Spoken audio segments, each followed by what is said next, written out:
So, since the beginning of the Literature and Media Innovation Project 5 years ago, as Jan was just saying, I've had it in mind to talk about a contemporary medium that interests me a great deal, but that, as far as I know, is rarely taken into account.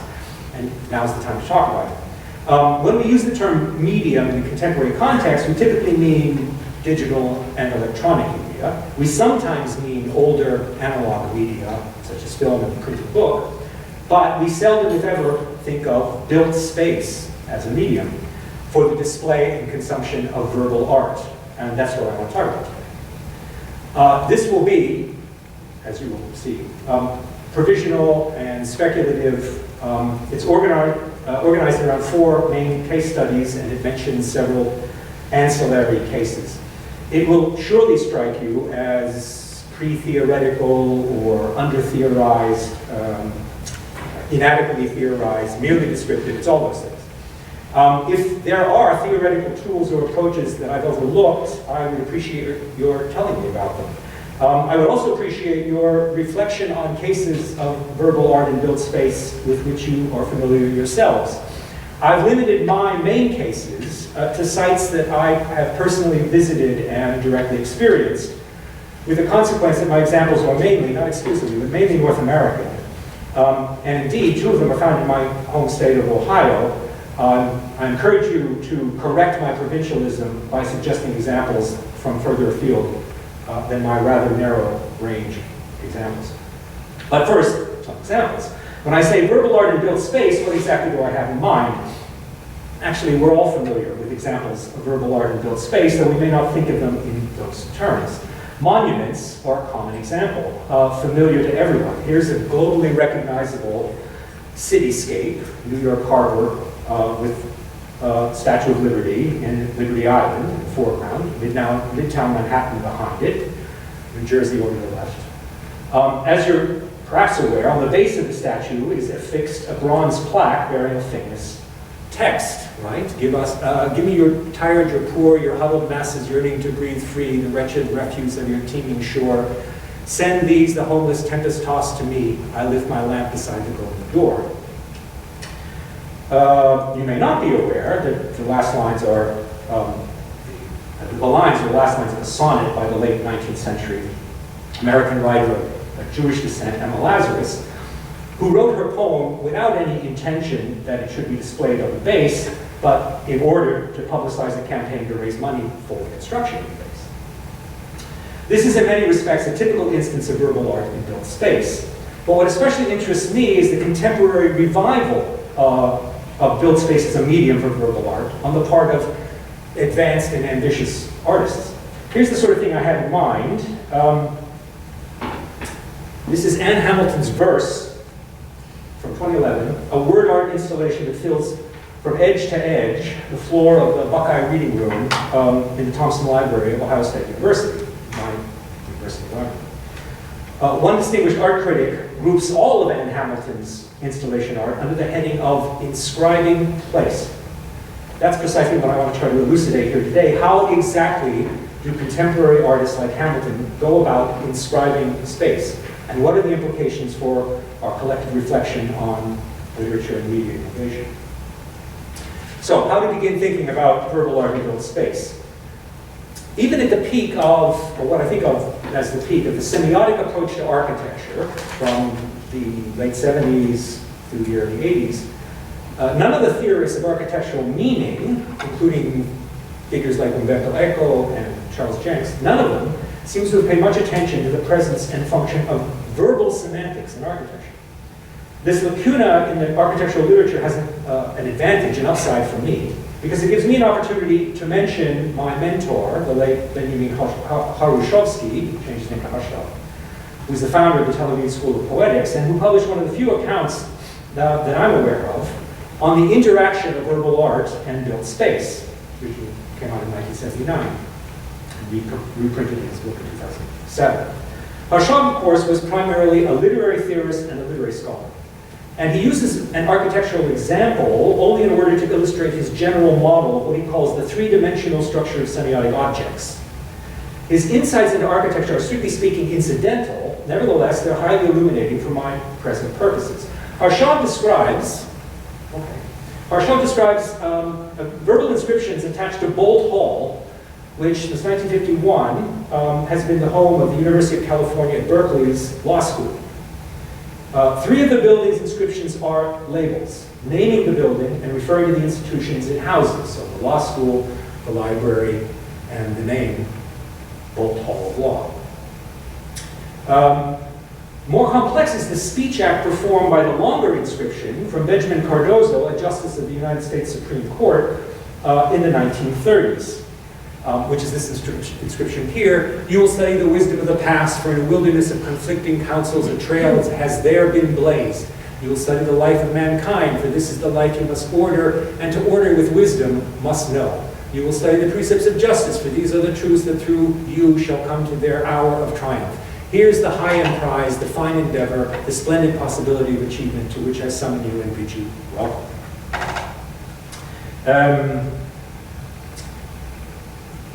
The inscription addresses and interpolates a reader, but whom exactly? Not Benjamin Harshov himself, who's not its addressee, but only the observer of an act of address. But law students, presumably, but perhaps not contemporary law students, who, Harshov suggests, might be provoked to smile somewhat ironically at the earnest sentiment and exalted language. Harshov writes, I must process this message to convey something about moral purposes which the founders of this school had in mind, possibly as opposed to what lawyers are considered to be in society today. A second inscription proved to be illegible to the informant whom Harshov sent to check it for him, because plantings had grown to obscure it. So this is what the Cardozo one looks like, quite legible. But the second inscription, even in this picture, without foliage on the trees, it's hard to read. So Harshov sent someone to inscribe it, and that informant couldn't see it. In fact, the inscription is from Cardozo's predecessor in the Supreme Court, Oliver Wendell Holmes. So when I think thus of the law, I see a princess mightier than she who once wrought at Bayeux, eternally weaving into her web dim figures of the ever-lengthening past, figures too dim to be noticed by the idle, too symbolic to be interpreted except by her pupils, but to the discerning eye disclosing every painful step and every world-shaking contest by which mankind has worked and fought its way from savage isolation to organic social life. Somewhat surprisingly, in his analysis of the referential and rhetorical functions performed by the building's inscriptions, Harshov has almost nothing to say about their aesthetic function, which he attributes mainly to the high art connotations of the inscription's materials, iron and granite. Yet there's no mistaking the art language dimension of the Cardozo and Holmes inscriptions. They interpolate particular readers and have rhetorical designs on them, but they also call attention to their own artifice, through elevated diction, elaborate figures of speech, parallelism, everything. If this is pragmatically functional language, it also exhibits a residual poetic function in excess of its practical rhetorical function. Moreover, through the ironies of history, its poetic function has actually been heightened over time. If Harshov's analysis is right, and the function of address or interpolation now mostly misfires, even for the intended audience of law students, let alone outsiders like Harshov, then what happens to this lost rhetoricity? Is the inscription's rhetorical function repurposed and reabsorbed as aesthetic function? I think it is. So here we might pause for a moment to contrast it with Anne Hamilton's verse, which I had up on the screen a minute ago. Unlike the Bolt Hall inscription's verse is dominated by a poetic function, it's not like the Bolt Hall inscription's accidentally or incidentally art, repurposed as art because its rhetorical function has eroded, but it is art from the outset and by design. So where did word art of the Anne Hamilton kind, as distinct from the Bolt Hall kind, come from? The genealogy of the contemporary practice of verbal art in built space is complex. I can think of at least 4 art historical strands that are woven into its DNA, and perhaps you can think of others, and I'd be happy to hear about them if you do. The first genealogical strand is the rediscovery and rehabilitation, or the redemption, of signage in the theory and practice of postmodern architecture. So here, the findings of Robert Venturi and his collaborators reported in Learning from Las Vegas in 1972 are fundamental. So signage on the Las Vegas Strip and its revaluation as potentially aesthetic. A second strand in this genealogy is the repurposing and parody or pastiche of the conventions of memorial or monumental language that we find, for instance, on the base of the Statue of Liberty and very many other places. So a classic example of this repurposing of conventional monumental language would be in Charles Moore's Piazza d'Italia in New Orleans, one of the first signature works of postmodern architecture, built in 1976, between 1976 and 1979, in an Italian immigrant neighborhood of New Orleans, and designed to function as the focal point of a redevelopment project. The Piazza d'Italia has undergone a cycle of neglect and restoration over the decades. It's something like a mock monument, theatrical and playful rather than solemn, both celebrating the Italian community of New Orleans and parodying the very act of commemoration. Inevitably, it has inscriptions, and I guess inevitably the inscriptions are in Latin. And those are you can glimpse those inscriptions here, right? In that image, and this is what they say. I don't know about you, but I find it deliciously comic to read the name New Orleans with all of its connotations, Latinized as Novi Aurelianum, Aurelianum, Novi Aurelianum. It just doesn't sound like New Orleans. The third genealogical strand that contributes to the contemporary practice of word art in built space is the aestheticization and revaluing of popular graffiti art. Previously stigmatized and indeed prosecuted as criminal, graffiti, beginning about in the 1980s in New York, underwent a revaluation that reframed it as art, which of course didn't prevent its practitioners from being hounded by the police. Out of this renegade art scene emerged a number of major figures who have been absorbed into the gallery-based art world and art market, including Keith Haring and Jean-Michel Basquiat, who used the tag Samo, and more recently Banksy. We can make a list of the graffiti artists who have ascended into art world. And finally, the fourth genealogy, word art in built space emerges just at the point of the convergence of two major tendencies in postmodern art. First, installation art that creates a three-dimensional environment, as in the practice of, a long list here, Joseph Beuys, Ilya Kabakov, Tracy Emin, Yaya Kusama, lots of others. And secondly, the use of words in visual art, as in the practice of Joseph Kassouf, Lawrence Weiner, Barbara Kruger, Jenny Holzer, and again, a long list. And Hamilton's practice of word art emerges exactly at this intersection, as we'll see in a few minutes. But before I begin exploring with you my 4 case studies, let me take one more brief sidetrack to reflect on what some of the relevant parameters might be for analyzing verbal art in built space. Here I'm painfully conscious of the preliminary, pre-theoretical nature of this paper, this project. So I invite you to propose supplements or reconfigurations of these parameters when we come to time for discussion at the end. So to illustrate my parameters, I'm going to use images from one of the artists I just mentioned a minute ago, Jenny Holzer, even though I've never actually experienced any of her works outside of the gallery setting. So I've never seen them out in the world or out in the wild. So I chose Holzer initially just because of the range and variety of her practice, but then I discovered that she shared an important bond with two of my main case study artists, Maya Lin and Ann Hamilton. They were all three born and raised in the state of Ohio, so that was very satisfying. First, we need to consider, if we're thinking about parameters of verbal art in built space, we need to consider the words themselves, and in particular, their sources.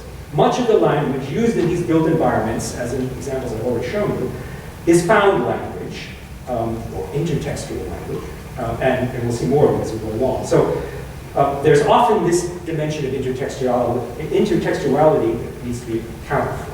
This is not, in fact, usually the case with Jenny Holzer, who typically produces her own texts, most famously her early collection of one-liners that she called truisms, and that she subsequently used and reused in various contexts.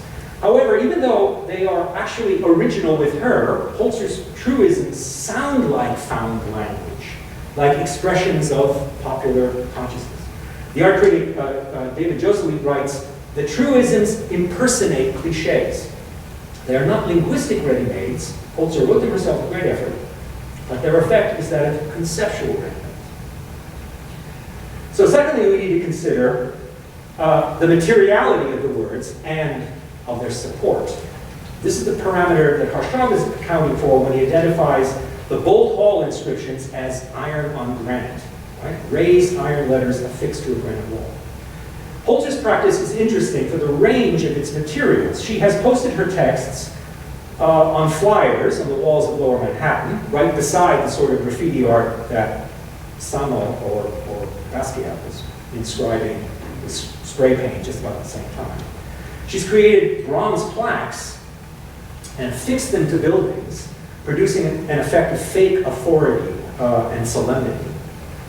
She's most famously displayed her truisms on electronic signboards, as she did in Times Square in 1982, and many other places.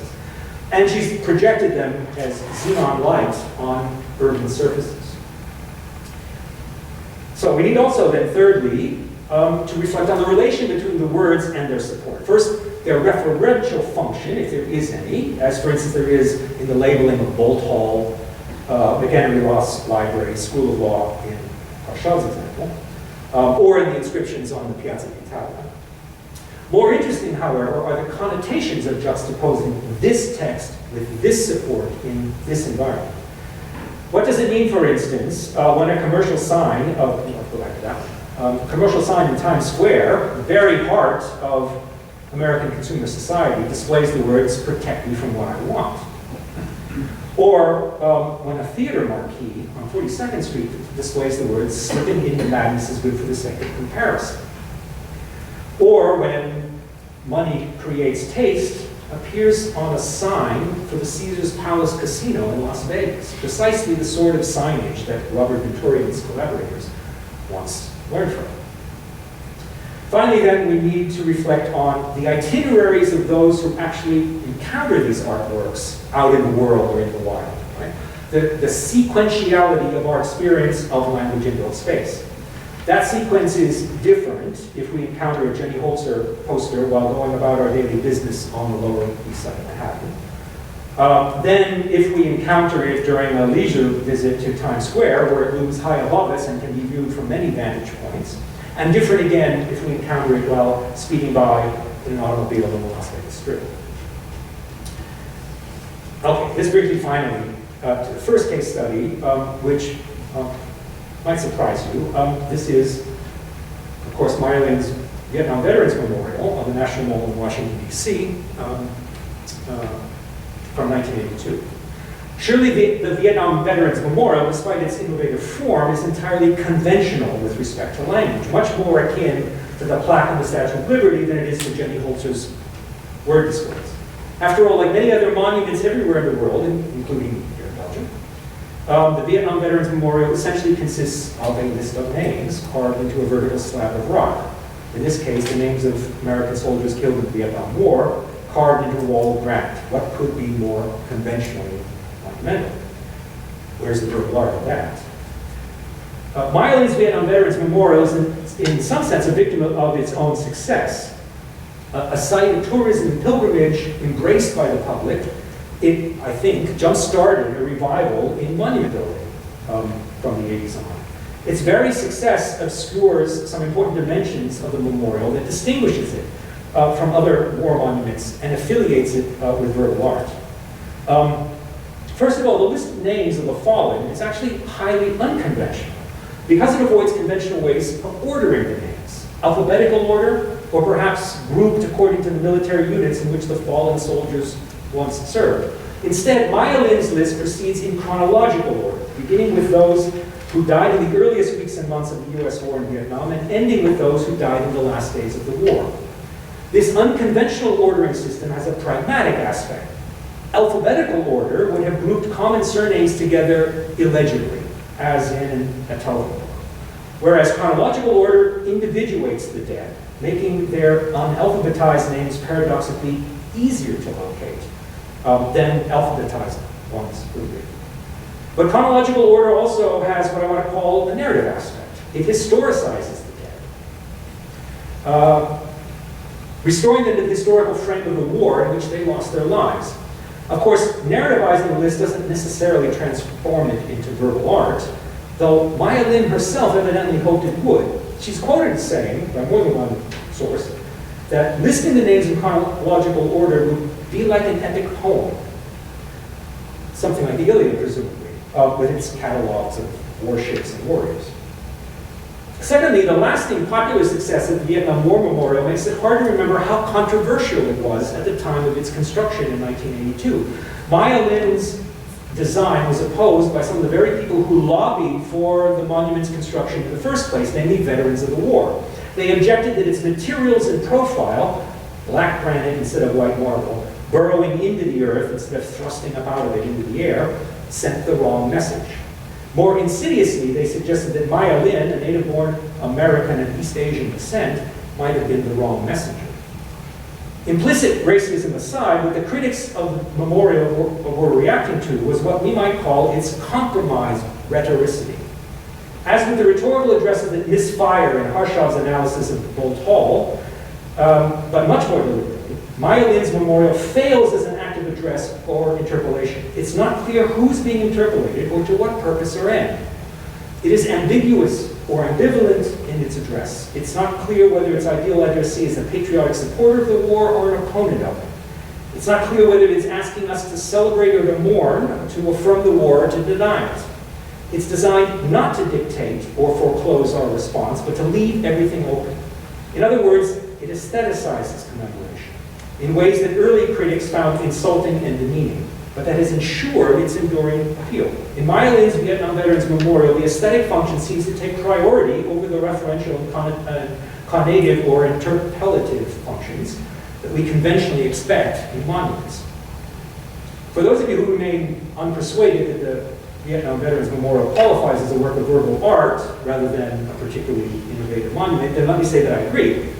The Vietnam Veterans Memorial is at best a liminal or transitional case, poised on the boundary between art utterance and rhetorical function. Its very liminality is instructive, particularly when we contrast it with another, later monumental work by Maya Lin, where the aesthetic dominance of words in built space is undisguised and undeniable. The case I have in mind is Maya Lin's collaboration, much less well known, with her brother, the poet Tan Lin, on an earthwork installation called Input, on the campus of Ohio University, not Ohio State, the other university, in Athens, Ohio, built in 2004. Input is an earthwork, filling a grassy lot, about 3.5 acres. I had to look up, that means about 1.4 hectares, edged with young trees. 18 rectangular plots are formed by low, 1-foot-high concrete retaining walls. 12 of them are recessed into the ground, forming voids, while 6 of them are raised platforms, unevenly distributed on a grid across the park space. Visually, Input evokes obsolete computer punch cards, recalling Maya Lin's high school computer programming course, which he took at Ohio University. Tan Lin's words are cut into the concrete walls. A glimpse of one here. Either on outside surfaces of the raised platforms or on inside surfaces of the recessed plots. It's here. Some of the inscriptions are freestanding phrases, mainly evoking places or experiences in Athens, Ohio. Others are continuous sentences or connected sentences, continuing from one wall to another around the plot, sometimes from one plot to an adjoining one. What should we call this? An artificial landscape, a three-dimensional map, maybe it evokes a cemetery, maybe it's a minimalist monument, something in the spirit of the Vietnam Veterans Memorial. It's all these things, and also something like pop-up poetry, that is poetry projected into three-dimensional space. And in that sense, a kind of cousin to what I'm going to show you in a minute, Ian Hamilton Finley's garden in Scotland, to which I'll return. But let me first describe the setting of Input. It occupies, get a glimpse here, it occupies one of the gateways to the Ohio University campus at the end of the Hocking River Bridge, at the foot of another bridge that goes across a ravine to downtown. It's framed by a new building, the housing services on one side, an older building with a rotunda on another, and it stands across the street from what you glimpse here, the Convocation Center. It engages in a kind of dialogue across campus with an outdoor mural outside another building, Siegfried Hall, by a highly eccentric local avant-gardist called Ethelred Eldridge. On one of Tan Lin's texts, he refers to the mural outside Siegfried Hall. So, despite its public civic situation and sponsorship, sponsored by the university, Input is not a public artwork. And its language component doesn't make a rhetorical appeal to visitors. Rather, both the artwork, both the earthwork itself and its inscriptions are private, personal, familiar, summoning up private memories and associations, not shared public ones. Maya and Tan Lin grew up in Athens, Ohio. Their father was a ceramicist and dean of the fine arts. Their mother was a professor of literature. Much of the language reflects their experiences of Athens. Some of it seems to be based on found verbal material, like these words, which I found on several sides of one of the voids, right?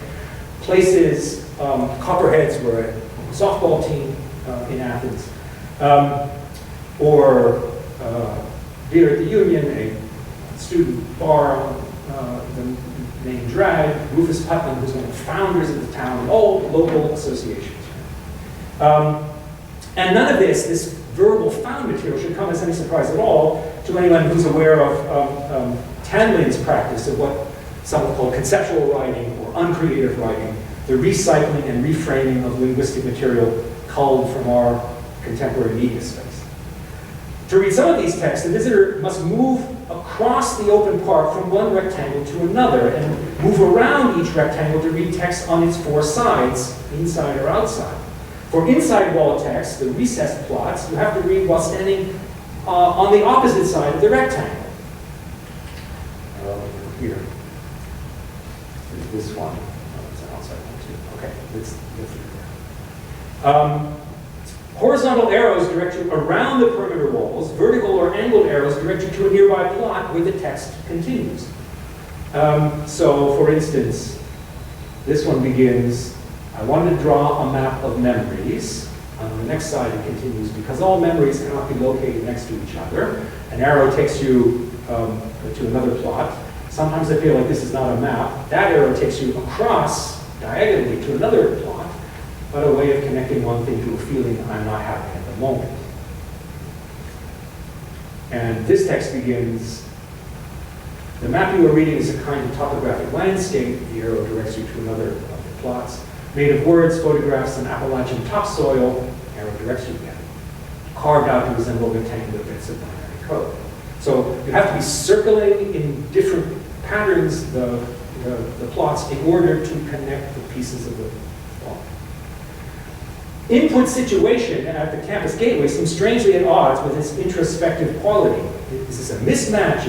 Or is it pushing back against the expectations of public art, inviting visitors to share in a private experience, which might be a definition of lyric poetry? If any confusion lingers about how we should respond to input as rhetorical monument or as private expression in built space, then the confusion disappears as we turn to my third case study, which, as I promised, is Ian Hamilton Finley's garden at Stony Path in the Pentland Hills of Scotland, about 40 miles from Edinburgh. Begun in 1966 and still in progress at the time of Ian Hamilton Finley's death in 2006, Stony Path, which was later renamed Little Sparta, is a kind of pastiche of a neoclassical garden. And like such gardens, it's littered with inscriptions. No one would stumble across Stony Path by accident, as one might stumble across Maya-Lin's input. It can only be reached by deliberate effort as the object of a pilgrimage. Remember that Michel Foucault once said that gardens were heterotopias, one of the types of other space that are folded into the fabric of everyday built space, though we might call Stony Path an art heterotopia. And many of the photographs I'm going to show you in a minute were taken by my former student, Brian McAllister, who visited Stony Path more recently than I did, and who knows everything there is to know about Ian Hamilton Finley. As you might be aware, Finley was a noted figure of the mid-20th century international avant-garde, a minimalist and concrete poet whose one-word poems and shaped poems used to be widely anthologized. The words distributed among the spaces and surfaces of his garden are of various kinds. Some are one-word labels affixed to objects in the garden, somewhat like the labels in Harshaw's Bold Hall, but much wittier. So here's a sheepfold with the label eclogue here in the front, and there's actually sheep, it says back here. I'm not sure what it says in the bottom. Or this one, picturesque, it says in the pond. Still others are quotations, or longer, first of all, longer phrases. I'm not sure this is a quotation, but on this plank bridge across a boggy bit of ground, it says in both directions, that which joins and that which divides is one and the same. Some are attributed quotations, very often from figures of the French Revolution. So on these enormous raw stones, rough-hewn stones, the text is from Saint-Just. The present order is the disorder of the future. And finally, some of the inscriptions are based on Ian Hamilton Finley's own poetry, which in some cases he also published on paper in various formats. For instance, this watering can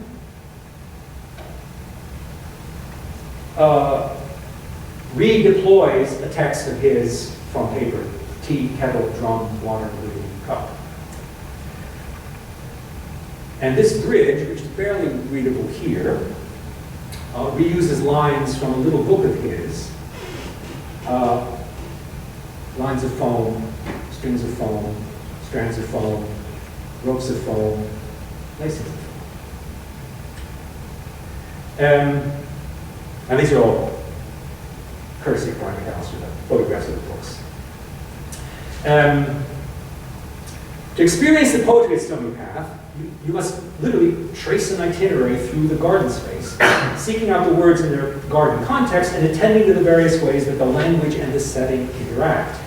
There's no fixed sequence. One's free to experience the local word events of the garden in any order one wishes, literally walking through and around and over the text, in effect collaborating to the writing of a poem in 3 dimensions. So let me turn finally, as promised, to Anne Hamilton and her verse, The Floor of Words at Thompson Library, Columbus. As you may know, Anne Hamilton is an installation artist who regularly incorporates language. A topos of the critical and catalog writing about Anne Hamilton is to call her poetic. Her installations incorporate acts of writing and books as material objects, sometimes under erasure. They also frequently incorporate verbal art, especially poetry by others, by Whitman, by Eliot, by Stevens, and many others. Sometimes artistic prose, Angela Carter, Virginia Woolf. Her catalog artist statements also often take the form of verse, short line, spaced as stanzas, usually approximately the length of a sonnet. If you're aware at all of Anne Hamilton's work, you probably associate her name with trademark pieces such as Tropos from 1993-94, which was a room full of horsehair, at which someone seated at a table, sometimes Anne, used a tool to burn through line by line the pages of the book. Or Corpus at the Massachusetts Museum of Contemporary Art in North Adams, Massachusetts from 2003-2004, which is an immense sort of ex-industrial space in which leaves of onion-skin paper are mechanically lifted and released from above so that they float down and settle on the floor and drifts. Or most celebrated recently anyway, the event of a thread from the Park Avenue Armory in New York City from 2012, a very complex apparatus of swings and curtains, and lots of other moving parts. But the particular piece that I want to describe is much more akin to the maple wood floor that Anne Hamilton designed in 2004 for one of the book stack areas of Rem Koolhaas's Seattle Public Library. Her floor in Seattle is a field of words culled from the books in this particular collection in all of its languages and alphabets. The letter forms are, as you can see there, inverted, like a bed of movable type in a printing press. The floor of words at the Seattle Public Library could be seen as a kind of dry run or dress rehearsal for verse at Ohio State. Unlike the Seattle project, verse is made not of a single kind of wood, but of 2 colors of cork, Unlike it, too, it's all in English and not inverted, but right side up. In ways that the Seattle Project is not, it's legible up to a point and with obstructions, especially now that the room is in everyday use. So before, the unobstructed floor, and then after, the furniture and people doing stuff.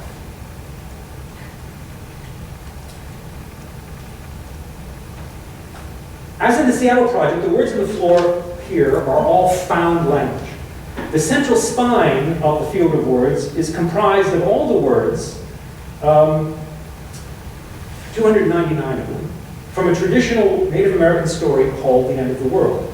In this story, an old woman is threading porcupine quills into a blanket strip, a situation that must have been especially appealing to Hamilton, who began her career as a textile artist and who still incorporates weaving or woven materials into most of her works. Whenever the old woman in the story gets up from her work to stir her soup, the huge black dog that lives with her pulls out the quills that she's just threaded into her blanket strip, so she never makes any progress. So we can hardly avoid thinking of Penelope's stratagem of weaving and unweaving her father-in-law's shroud. But the Native American story has an apocalyptic sting in its tail that Homer's version lacks. It's said that if the old woman should ever finish her blanket strip, the world would come to an end. However, it's impossible to read this story from the floor of verse because its 299 words have themselves been unwoven and arranged in alphabetical order from the article A, repeated 11 times at the north end of the floor, to worn and years at the south end. So that strip in the darker color is the words that make up the story of The End of the World, but arranged in alphabetical order. By the lower end of it, yeah. So all the way down to the W words, worked, world, worn, years. Instead of cohering among themselves into sense, the words of the Native American story have been used as keywords for selecting passages from two other texts in which these same words appear. The first of the source text is A Little History of the World, written in German by the art historian H. Gombrich, who would go on 14 years afterwards, in 1950, to write the book that generations of students learned their art history from. Back in 1936, he'd been commissioned to write a children's history of the world, and he did so in 6 weeks. It's colloquial and reader-friendly, but without condescending to the child reader, a sort of starter history, no doubt to be supplemented and complicated later in the child's life. The other source text is Eduardo Galeano's Mirrors, Stories of Almost Everyone, translated from Spanish.